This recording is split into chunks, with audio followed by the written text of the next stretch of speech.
அனைவருக்கும் இந்நேர வணக்கம். எங்களுடைய வவுனியா தெற்கு தமிழ் பிரதேச சபையினுடைய செயற்பாடுகளை சமூக வலைத்தளங்களில் அல்லது ஒரு சில ஊடகங்கள் தகவல்களை பெற்று அதனை தவறான வழியிலே மக்களுக்கு தெளிவுபடுத்தி கொண்டிருப்பதனை நாங்கள் தெளிவுபடுத்துவதற்காக இன்றைய தினம் நாங்கள் ஒன்று கூடியிருக்கின்றோம். அந்த வகையிலே முதலாவதாக சுமத்தப்பட்ட குற்றச்சாட்டு சொகுசு வாகன வாழ்க்கை. நாங்கள் எந்த ஒரு சந்தர்ப்பத்திலும் எந்த ஒரு இடத்திலையுமே நாங்கள் சொகுசு வாகனம் என்ற ஒன்றை நாங்கள் குறிப்பிடவில்லை. நாங்கள் எங்களுடைய சபைக்கு தேவையான எங்களுடைய சபையினுடைய வேலைகளை செய்வதற்காக நாங்கள் டபுள் கப் ரக வாகனங்களையே நாங்கள் எங்களுடைய சட்டத்திட்டத்திற்கு அமைவாக நாங்கள் கோல் பண்ணி அதனை பெற்றிருந்தமே தவிர எந்த விதமான சொகுசு வாகன வாழ்க்கை எங்களுக்கு தேவையில்லை என்பதனை நான் எங்களுடைய அன்பான மக்களுக்கு தெரிவிக்க விரும்புகின்றேன். அந்த 3,40,000 ரூபாய் என்கின்றது அந்த வாகனத்தினுடைய டீசல், அந்த வாகனத்தினுடைய டிரைவரினுடைய கொடுப்பனவு, அந்த வாகனத்தினுடைய பழுது பார்க்கின்ற நிலைமைகளுக்காகவே இந்த 3,40,000 ரூபாய் கோரப்பட்டதை தவிர இது எந்த விதமான ஒரு தனிப்பட்ட தேவைக்காக பயன்படுத்தவில்லை. ஒரு தவிசாளர் அல்லது ஒரு தலைவர் தன்னுடைய தனிப்பட்ட தேவைக்காக இந்த வாகனத்தை பயன்படுத்தவில்லை என்பதனை தெரிவிக்க விரும்புகின்றேன். எங்களுடைய சபையினுடைய கௌரவ உறுப்பினர்களுடைய அனுமதியுடனே இந்த வாகனம் எனக்கு எங்களுடைய சபைக்கு இது கோரப்பட்டதாகவே இங்கு அனைவரும் அறிந்த உண்மை. இதனை எங்களுடைய மக்கள் தெளிவாக புரிந்து கொள்ள வேண்டும். ஒரு சில ஊடகங்கள் அதனை தவறாக மக்களுக்கு தவறான விழிப்புணர்வுகளை வழங்கி கொண்டிருக்கின்றார்கள். நாங்கள் சொகுசு வாழ்க்கை வாழ்கின்றோம், சொகுசு வாகனத்தில் திரிகின்றோம் என்று தவறான வதந்திகளை பரப்பி கொண்டிருக்கின்றார்கள். உண்மையிலேயே ஊடகம் என்பது ஒரு சரியான ஒரு நடுநிலைமையாக செயற்பட வேண்டும். நாங்கள் எப்பவுமே ஊடகங்களை நாங்கள் மதிக்கின்ற நாங்கள் ஒரு ஊடகம் சுயாதீனமாக ஒரு செய்திகளை பகிர வேண்டும். உதாரணமாக ஒரு தகவல் அவர்களுக்கு வழங்கப்பட்டதாக இருந்தால் அதனை எங்களுடன் தொடர்பு கொண்டு கேட்க வேண்டும். இந்த தகவல் சரியாக இருக்கின்றதா அல்லது இந்த தகவலை நாங்கள் போடலாமா, இப்படி எங்களிடம் கேட்டிருக்கின்றார்கள், இது சரியா தவறாண்டு 2 பக்கமும் விசாரிக்க வேண்டும். அதை விட்டுட்டு எங்களிடத்தான் எல்லாம் இருக்குது, எங்களிட்ட அதிகாரம் இருக்குது என்று சொல்லி எந்த காலத்திலும் அவ்வாறான ஒரு தேவையில்லாத வேலைகளை பார்க்காதீர்கள். வவுனியாவிலே எங்களுடைய சபை மட்டுமா இருக்கின்றது? எத்தனை சபை இருக்கின்றது? அத்தனை சபைகளிலும் பிரச்சனை இல்லையா? எங்களுடைய சபையில் பிரச்சனை இல்லை. நான் கூறுகின்றேன், எந்த ஆதாரத்துடனும் நான் நிரூபிக்கிறதற்கு நான் தயாராக இருக்கின்றேன். அதே போன்று இங்கு நடக்கின்ற அனைத்து வேலைகளும் நாங்கள் பகிரங்கமாக அனைத்து சேவைகளையும் நாங்கள் சரியாக செய்து கொண்டிருக்கின்றோம். எங்களுடைய கௌரவ உறுப்பினர்கள் அனைவருக்கும் தெரியும், நாங்கள் எந்த விதமான இங்க வந்து ஒரு 25,000 ரூபாய் ஒரு காசுக்கு உழைச்சி கொண்டு போறதுக்காக நான் வர இல்லை. நான் என்னுடைய இங்கு வந்தது நான் மக்களுக்கு சேவை செய்யறதுக்காகத்தான் நான் வந்தேன். நான் வர்றதுக்கு முதலே எங்களுடைய பாலாவின் அறக்கட்டளை ஊடாக நான் நிறைய சேவைகளை செய்து கொண்டிருக்கின்றேன். அந்த சேவைகள் இதுல நான் சொல்ல வேண்டிய தேவையில்லை, எல்லாருக்குமே தெரிஞ்ச விடயங்கள். உதாரணமாக ஒன்றை மட்டும் சொல்லுகின்றேன். குறிப்பாக என்னுடைய சொந்த காணிக்குள் 1,50,00,000 பெறுமதியான முன்பள்ளி ஒன்றை கட்டி இந்த வருகின்ற 5ஆம் தேதி அதனை பிரமாண்டமாக திறந்து வைக்க இருக்கின்றோம். அந்த அப்படியான ஒரு நிலைமையில தான் நான் இருக்கிறேன். அதை விட்டுட்டு நான் இங்க இந்த 25,000 ரூபாய் சம்பளத்துக்கு இந்த சொகுசு வாகனத்துல திரியணும், சொகுசு வாழ்க்கை வாழ்க்கணும் என்ற அவசியம் எனக்கு இல்லை. நான் வந்தது மக்களுக்கு சேவை செய்ய. என்னுடைய கடமையை நான் சரியாக செய்து கொண்டிருக்கின்றேன். என்னில் பிழை பிடிக்க முடியுமாக இருந்தால் நீங்கள் பிழையை முடிவீங்கள், சட்டத்தின் முன் நிறுத்துங்கள். சட்டம் தன் கடமையை சரியாக செய்யட்டும். அதற்கு பிறகு நாங்கள் என்ன நடவடிக்கை வருகின்றதோ, என்ன முடிவு வருகின்றதோ அதை ஏற்றுக்கொள்ள நான் தயாராக இருக்கின்றேன். பொறுப்பேற்ற பிறகு எங்களுடைய 46 கிரவல் வீதிகளை நாங்கள் செய்திருக்கின்றோம். இந்த வருடத்திலே PSG வேலையினூடாக 40 மில்லியன் பெறுமதியான வேலைகள் செய்திருக்கின்றோம். அதைவிட கடை 12.5 மில்லியனில் 3 கடைகள் கட்டப்பட்டு கொண்டிருக்கின்றது. PSG-யினூடாக 8 சோலார் லைட்டுகள் பொருத்தப்பட்டு இன்று ஒரு 8 சுடலைகளிலும் பொருத்தப்பட்டிருக்கின்றன. டித்வா புயலினால் கிட்டத்தட்ட 42.5 மில்லியன் எங்களுக்கு வருமானம் வந்திருக்கின்ற அவர்கள் தந்திருக்கின்றார்கள் அந்த வேலைகளை செய்ய சொல்லி. அதை விட எங்களுக்கு புதிய ஹவுசிங் நாங்கள் 5 புதிய வீடுகளை கட்டி கொண்டிருக்கின்றோம். 4 திருத்த வீடு வேலைகளை செய்து கொண்டிருக்கின்றோம். சுற்றுலாத்துறைக்காக கல்நாட்டின குளத்திலே 8.5 மில்லியன் ரூபாய் பெறுமதியிலே ஒரு மேம்பாலம் அமைக்கப்பட்டு கொண்டிருக்கின்றது. அதே போன்று 2027ஆம் ஆண்டு RRTP வேலையினூடாக 52.5 மில்லியனுக்குரிய எஸ்டிமேட் செய்யப்பட்டிருக்கின்றது. பாலங்கள் புனரமைப்பு புதிதாக அமைக்கப்பட்டு கொண்டிருக்கின்றது. குறிப்பாக உக்குளாங்குளம் அதே போன்று புதுக்குளத்தினுடைய பிரதான வீதியில் அமைந்திருக்கின்ற பாலங்களுக்கு 36 மில்லியன் ரூபாய் செலவில் அந்த பால வேலைகள் நடைபெற்றுக் கொண்டிருக்கின்றது. கட்டட தொகுதிகள் நடைபெற்றுக் கொண்டிருக்கின்றது. இவ்வாறாக நாங்கள் வருவதற்கு முன்னர் சபையினுடைய வருமானம்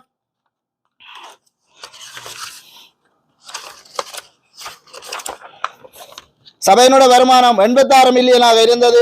2025ஆம் ஆண்டு 103 மில்லியனாகவும் 2026ஆம் ஆண்டு நாங்கள் எதிர்பார்க்கின்றோம் 113 மில்லியன் ரூபாயினை கொண்டு எங்களுடைய சபையினை நாங்கள் மென்மேலும் வளர்ச்சியடை செய்வதற்காகத்தான் நாங்கள் இங்கு வந்திருக்கின்றோம். மக்களுடைய வரிப்பணத்தை எடுத்து நாங்கள் சொகுசு வாழ்க்கை வாழ்வதற்கு நாங்கள் இங்கு வரவில்லை.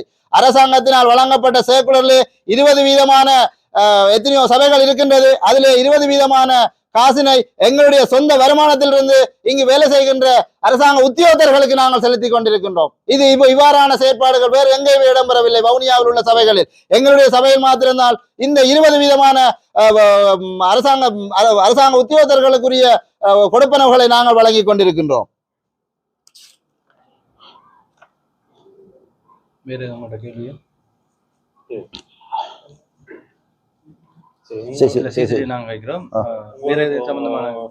குறிப்பாக தகவல் அறியும் உரிமை சட்டத்தின் ஊடாக பெறப்படுகின்ற தகவல்களை வெளியிடுவது என்பது ஊடகத்துக்கு ஒரு பொறுப்பான செயற்பாடாக இருக்கிறது.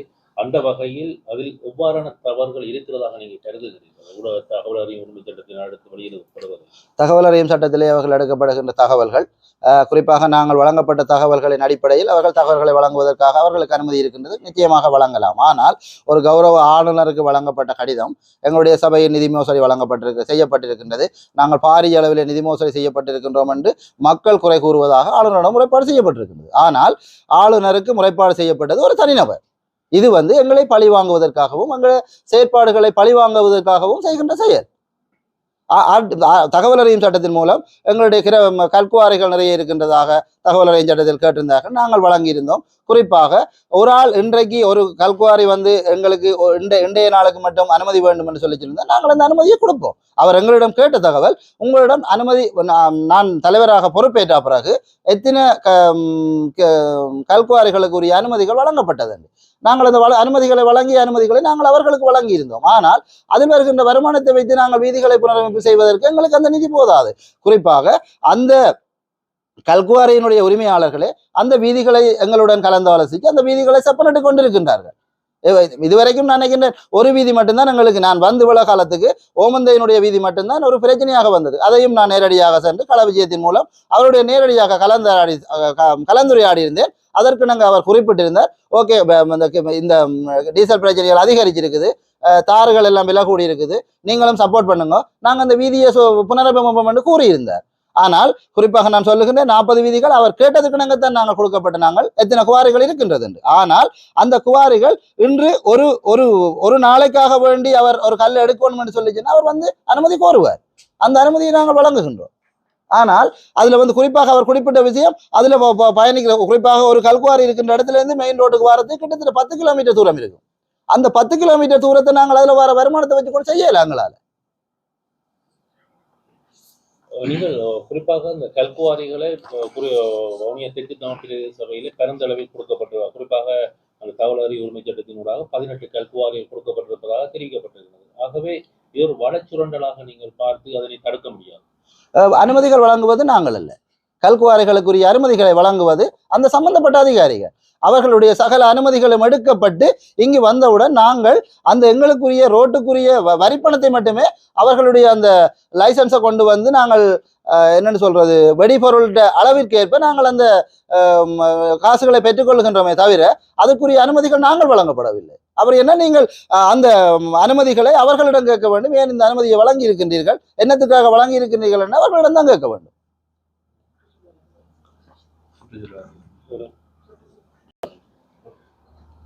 ஓகே, திருப்பியும் வணக்கம்.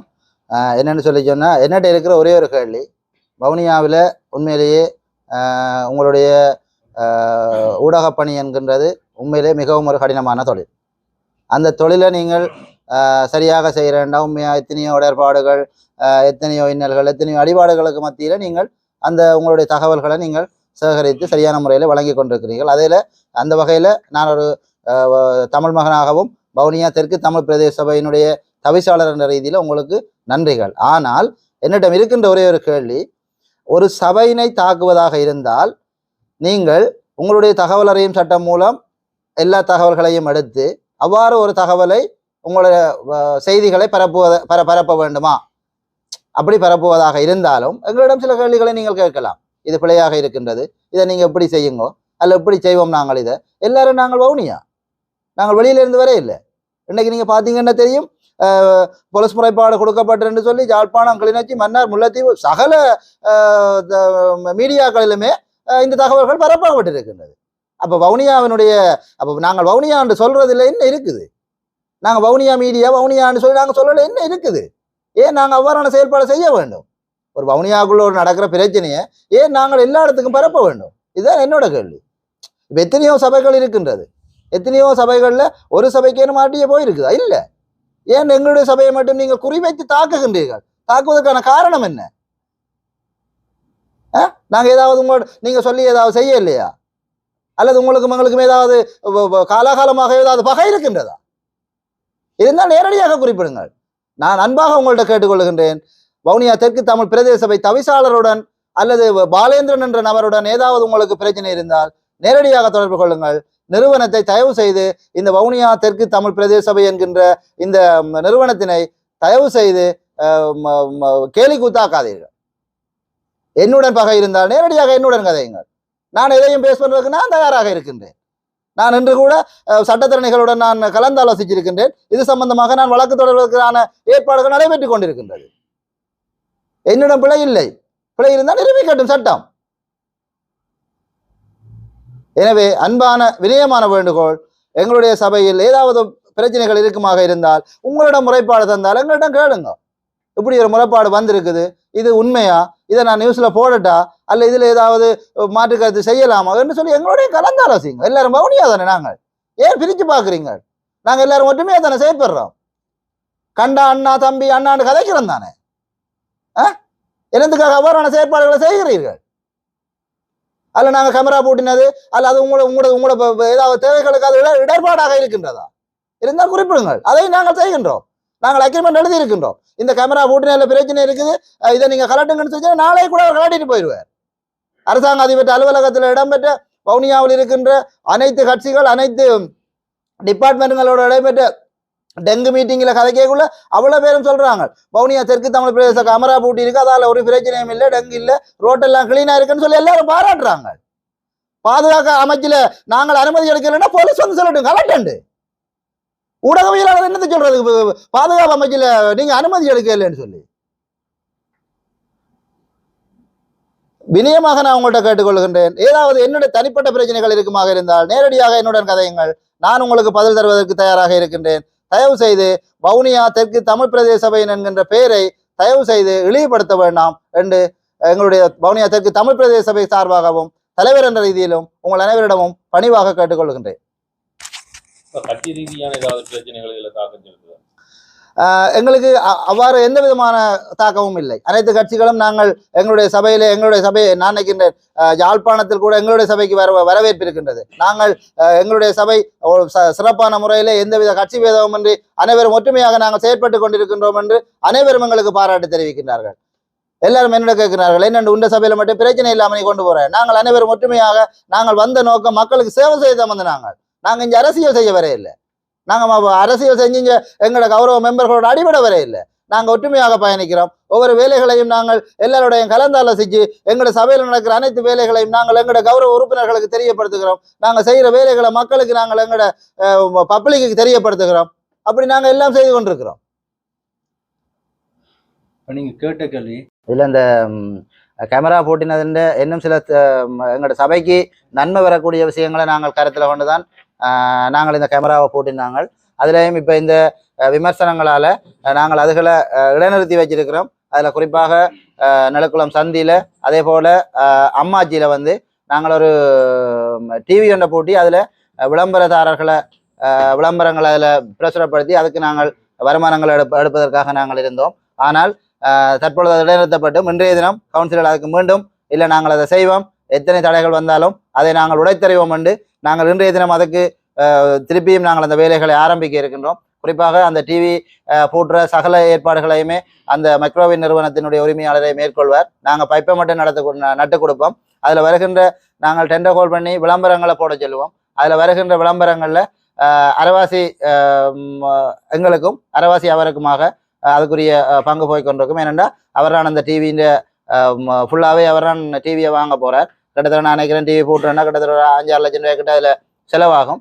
இருந்தால் அதில் நாங்கள் டெண்டர் ஹோல்ட் பண்ணி நீங்கள் விளம்பரங்களை போடுறார்கள் அதில் போட்டுக்கொள்ளலாம்னு சொல்லியும் அந்த இதுக்கும் நாங்கள் வெகு விரைவில் அதனை மேற்கொள்ள இருக்கின்றோம். அதே போன்று எங்களுடைய தேவைகளுக்கு ஏற்ப இன்றைய தினம் எங்களுடைய கௌரவ உறுப்பினர்களுடைய வேண்டுகோளுக்கு நாங்கவும் தேவைக்கேற்ப இடங்களில் மீண்டும் புதிதாகவும் நாங்கள் சிசிடிவி கேமராக்களை பொருத்துவதற்கான தீர்மானம் இன்றைய தினம் மீண்டும் நிறைவேற்றப்பட்டிருக்கின்றது என்பதனை உங்களுக்கு தெளிவாக சொல்லிக்கொள்ள விரும்புகின்றேன்.